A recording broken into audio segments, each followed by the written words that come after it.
On the morning of June 17, 1904, the village of Hajian woke up as usual. The chickens were already roaming freely in the backyards of the houses, and the men gathered by the fountain to talk about the weather and complain about the price of rice. Jang Seok-jin showed up early at the market, as he always did on Thursdays. He was carrying 2 baskets of turnips and sesame leaves, dressed in simple clothes, and wore the same yellowed cotton headband.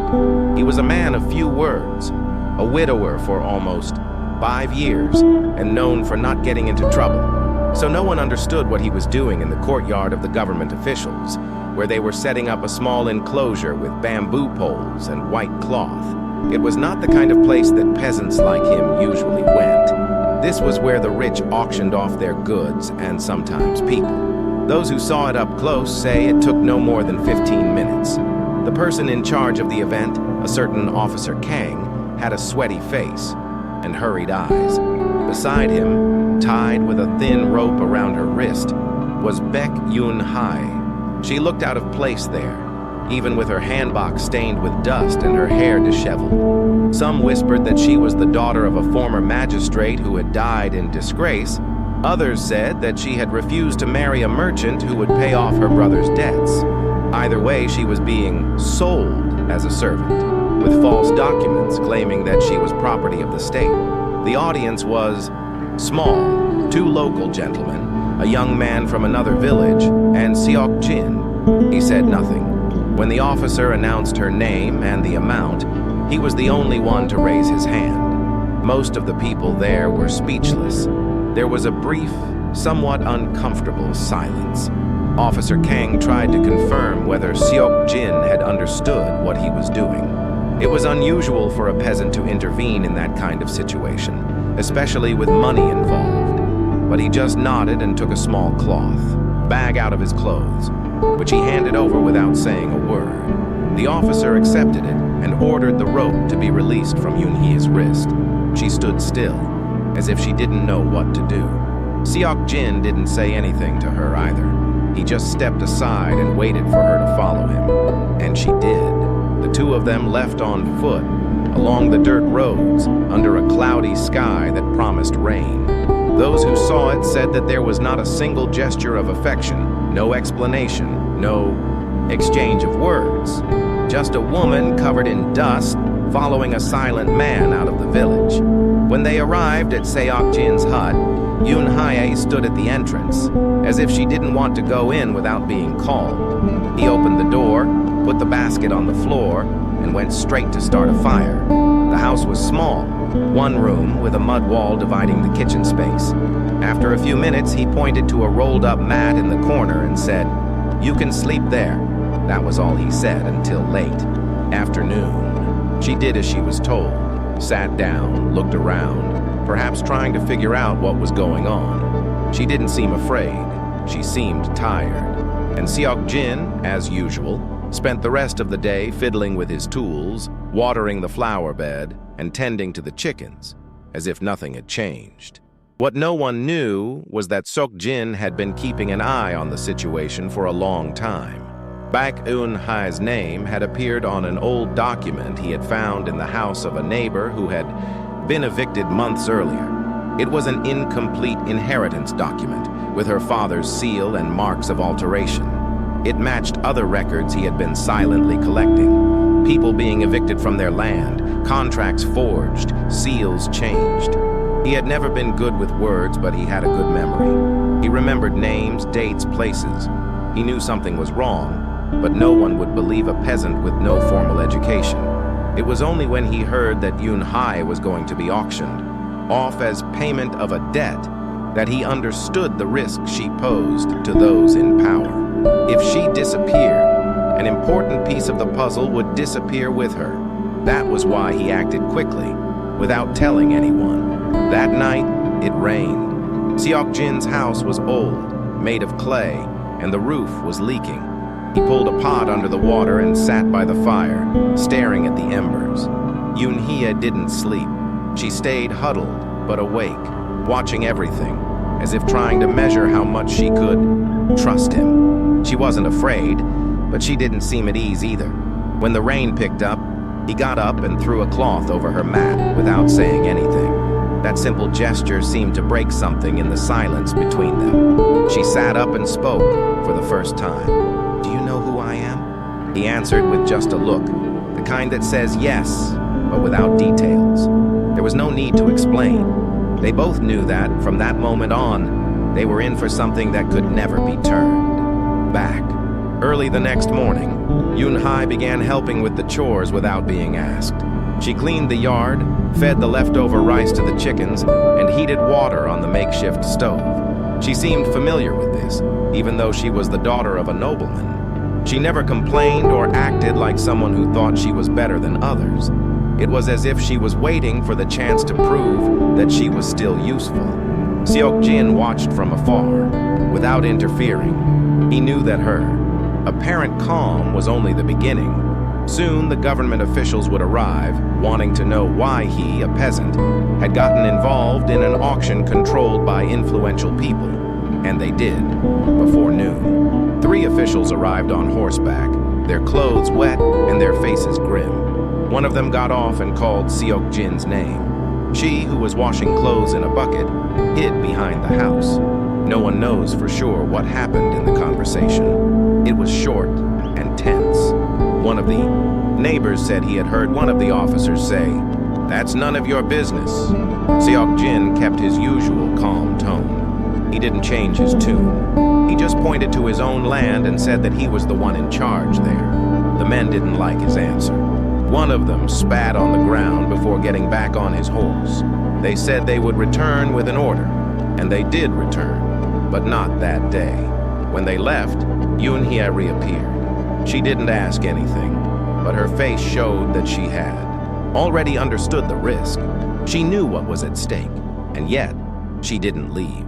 She sat down next to him, near the fence, and said that she kept a notebook with forged names and seals. It was hidden in the altar of her father's abandoned house. Seok-jin didn't answer right away. He just looked at the dirt road that disappeared into the trees, as if he was thinking about what to do with it. He knew that the notebook could be the missing piece of evidence to dismantle the whole scheme, but he also knew how much it could cost. No one in that region got mixed up with high-ranking people without paying a price. Even so, late in the afternoon, he went to Magistrate Baek's old house. The place was closed, overgrown with weeds, with the windows boarded up. But Seok-jin knew the area well. He entered through an opening in the back and, as she had said, found the notebook inside a box behind a folded cloth under the altar. It was intact. It had dates, names of judges, seals stamped on worn paper, indications of changes in land ownership that clearly hadn't gone through legal approval. It was serious business and dangerous. On the way back, he didn't go straight home. He stopped at the house of an acquaintance, old Chun, who had been a clerk before retiring. He showed him the notebook and asked him to confirm whether the stamps were real. Chun turned white when he saw it. He said that was something grown-ups do. He asked if Seok-jin had any idea what he was getting himself into. All he said was, "They're driving people like me out of where we were born. This can't go on anymore." It wasn't a pretty phrase or one meant to convince anyone. It was just a fact. Chun was silent for a while, then said he would help, but only if they kept it a secret. He promised to copy the records and keep a safe version. When Seok-jin left, it was already getting dark. The wind was colder, as if the weather had suddenly changed. When Seok-jin got home, Eun-hye was sitting in the hallway, wrapped in a thick cloth. She stood up when she saw him and waited, as if wondering if he had succeeded. He just nodded and showed her the notebook. She took a deep breath, relieved, but said nothing. She just went inside and sat down by the fire, where she began to cook rice with dried radish. It was as if they both knew that their usual routine was the best way to protect themselves at that moment. No strange movements, no alerting the neighbors. The plan, from then on, was simple. Wait for Chun to finish the copies, then send the documents through an intermediary to an inspector from outside the province, who was known for investigating irregularities. It was risky, but there was no other way out. They had no strength, no name, only the truth and haste. That night, as the food heated up, Eun-hye began to tell how everything had happened. She didn't speak with anger or drama. It was as if she was tired of keeping everything in. She said that when her father died, she discovered, that several of the lands he managed had legitimate owners, peasants who had been forced to sign false documents. She tried to report it, but no one would listen to a woman, especially one who had lost her prestige. When her brothers sold the house and fled, she was left alone. And that was when a government official arrested her under the pretext of paying off her father's debts. She knew she would be silenced, or used to burn any trace of evidence. And that was why she hid the notebook, because it was the only thing that could protect everyone who had already lost everything. When she finished telling the story, she fell silent. Only the sound of the pot bubbling filled the small room. The next morning, the weather seemed heavier. The sun was shining, but the air was humid and the wind was light. Seok-jin went out early to the fields, trying to act normal, but he couldn't shake the feeling that something was about to happen. Eun-hye stayed home, arranging the small altar, flipping through her notebook as if searching for something new on each page. Neither of them spoke of their fear or danger, as if talking about it would give strength to what they were trying to avoid. Around noon, a group of men arrived in the village. They came unannounced, with hard expressions and cold eyes. They weren't peasants or merchants, they were government officials who looked ready for battle. Seok-jin saw them from afar and went to speak to them. The conversation was quick, harsh, and soon the men asked to search his house. Inside the house, Eun-hye felt her heart race when she heard the heavy footsteps and harsh voices of the officers. She tried to hide the notebook, but the men didn't have to look very hard. One of them, with a suspicious look, noticed the strange bulge among the books and papers on the makeshift bookshelf. They pulled out the notebook and began to leaf through it, exchanging worried glances. Eun-hye remained silent, looking at the floor, trying to remain calm even though her hands were shaking. Seok-jin was outside, trying to buy time, trying not to show the anguish he felt. He knew that if they took the notebook, everything could be lost, but they couldn't back down, not after everything that had already been done. The officers were not quick to make up their minds. They debated among themselves, rereading the pages of the notebook carefully and whispering quietly. One of them, the oldest, threatened to take Eun-hye in for questioning, but Seok-jin stood in front of her, firm without saying a word. His gaze said more than any argument. That simple man in worn clothes made it clear that it would not be easy to bring them down. After a few minutes that seemed like hours, the officers closed the notebook and returned it to Eun-hye, saying that they would conduct a proper investigation. They left in silence without looking back, leaving a clear warning in the air. They were watching. Eun-hye let out the breath she had been holding in her chest, but the tension did not disappear. Everyone knew that this was only the beginning. That night, after dinner, Seok-jin and Eun-hye sat outside the house, looking up at the starry sky. Their conversation was brief, but full of meaning. Without using difficult words, she thanked him for saving her life. He replied that what mattered was not her, but the people who still lived on that land, without a voice or protection. The two of them were silent for a while, aware that from now on they could no longer act alone. They needed allies, they needed courage. And in that moment, a silent agreement was born between them, that what had begun at an auction would change everything for them and for the entire community. Their simple life seemed to have become a thin line between hope and danger. The next day, Seok-jin and Eun-hye decided to seek support from their most trusted neighbors. They went from house to house, discreetly explaining what was happening. Many listened with suspicion, others with fear, but some recognized that the situation went beyond fighting over land. It was about survival, about maintaining dignity in a time that always seemed to favor the powerful. Eun-hye, with her story of fallen nobility, seemed strange to some, but her sincerity won over the most resistant. Seok-jin realized that even among the humble, the word justice carried weight, even if no one knew exactly how to fight for it. That afternoon was a mix of hope and apprehension, with people gathering around a makeshift table to discuss what could be done. Meanwhile, on the other side of the village, the men who ran the scheme continued to act with impunity.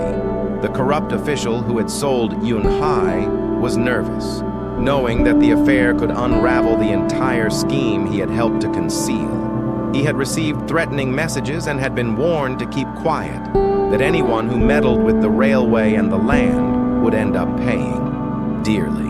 But Seok-jin's stubbornness and Eun-hye's unexpected courage were beginning to change the game. The land, once marked by resignation, was now buzzing with murmurs of resistance. It was clear that this day would mark a turning point in the history of this village, a before and after when a peasant and a young woman decided to stand up to the system. That same night, a clandestine meeting was held at Seok-jin's house, with only a few neighbors willing to take risks. Sitting in a circle, among makeshift lanterns, they discussed their next steps. Eun-hye read excerpts from the notebook, pointing out clear evidence of wrongdoing. Some shook their heads in disbelief, others in fear, but no one denied the truth that was before their eyes.